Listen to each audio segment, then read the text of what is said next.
There used to be more than 50 button makers in England, and all of a sudden, with the demise of James Grove, hardly anyone left.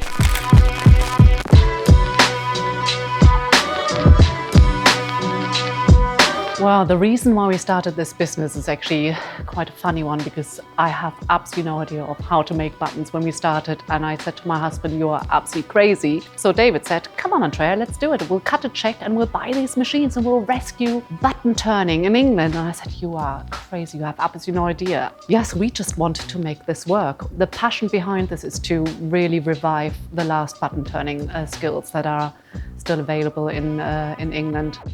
We made sure that we only use natural and biodegradable materials. We didn't want to go into polyester or nylon buttons. So the materials we are currently producing, it's actually our premium product, real horn buttons. They're waste material, so no water buffalo gets slaughtered for a horn button. And we buy the tip of the horn to produce into a really nice horn button.